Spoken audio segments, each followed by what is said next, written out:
Okay, it's finally time to actually install the doors, I think. We're supposed to put the exterior door first and then the interior. We will see how this goes. The wheels have been installed. Hopefully we nailed it with our directional ability, figuring out which way to put the wheels. I think we did it though. Alright, so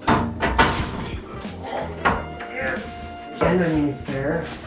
Or not, maybe I'm wrong. I might be wrong about that. So my side's on. Is your side Is on? everybody on? Yeah, my side's on.